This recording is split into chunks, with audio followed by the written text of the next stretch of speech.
যেই বর্বরতা শুরু হয়েছে বাংলাদেশে, আমার মনে হয় না বাংলাদেশের কোনো মানুষ আর নীরবে শান্তিতে বসবাস করতে পারবে।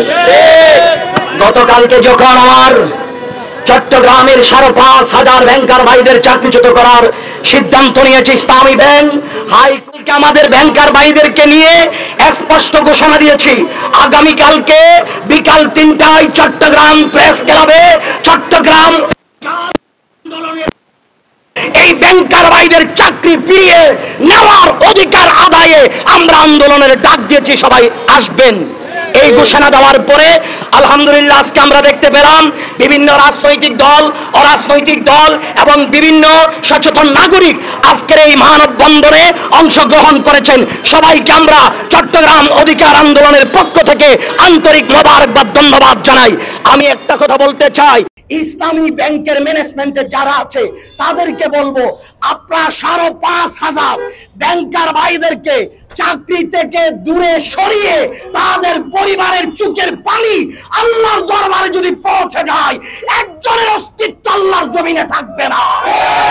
সুতরাং আপনারা ব্যাংকে নামের আগে ইসলামী লাগাইছেন, এটা রাসূলুল্লাহর আদর্শ হতে পারে না, এটা ইসলামের শিক্ষা হতে পারে না।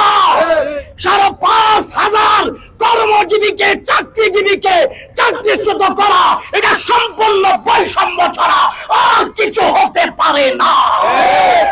আজকে আপনারা চিন্তা করে দেখেন, চট্টগ্রাম বারবার অবহেলিত, চট্টগ্রাম বন্দর নিয়ে ষড়যন্ত্র, চট্টগ্রামের ভোট নিয়ে ষড়যন্ত্র, বিভিন্ন জিনিস নিয়ে ষড়যন্ত্র। আজকে যারা চট্টগ্রামের চাকরিজীবী তাদেরকে নিয়ে ষড়যন্ত্র, তাদেরকে নিয়ে যদি এত ষড়যন্ত্র করার ইচ্ছে থাকে, তাইরা আওয়ামী লীগ ফ্যাসিবাদের আমলে করেন নাই কেন আপনারা? তখন আপনারা কোথায় ছিলেন? আজকে ফ্যাসিবাদ চলার পরে তাদের একই রাস্তায় আপনারা হেঁটে হেঁটে আবার পুনরায় ফ্যাসিবাদকে বাংলাদেশে আপনারা পুনর্বাসন করতে চাচ্ছেন। বাংলাদেশের নাগরিক, চট্টগ্রামের নাগরিক সেটা 1 সেকেন্ডের জন্য মেনে নিবে না, মেনে নিবে না, মেনে নিবে না।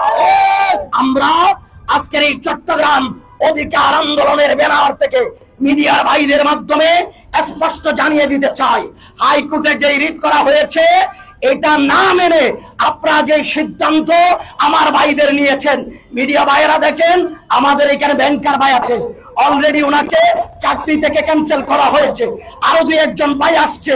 ওনারা কি অপরাধ করেছিল? আপনাদের কি মমতা বলতে কিছু নাই? আপনাদের পরিবার নাই?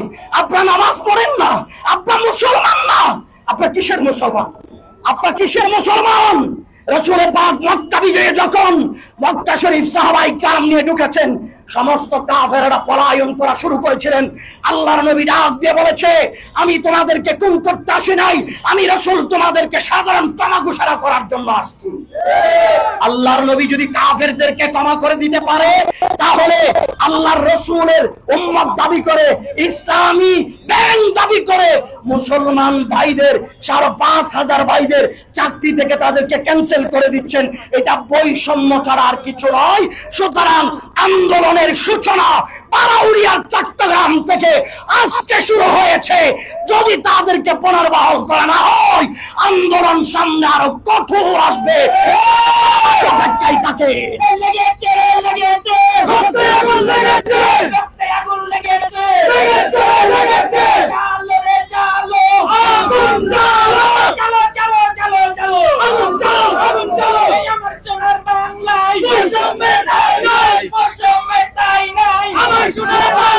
সুতরাং আমরা গতকালকে এই প্রেস ক্লাবে সাংবাদিক সম্মেলনের মাধ্যমে আমরা আজকের এই প্রোগ্রাম ঘোষণা দিয়েছিলাম। আমাদের প্রোগ্রাম সামনে আরো আসবে, যতক্ষণ পর্যন্ত 5,500 মজলুম জনতার অধিকার ফিরিয়ে দিতে পারবো না, ততক্ষণ পর্যন্ত চট্টগ্রামবাসী 1 সেকেন্ডের জন্য মাঠ ছাড়বে না। মাঠে থাকা আহ্বান জানিয়ে আমি বিদায় নিচ্ছি। আসসালাম।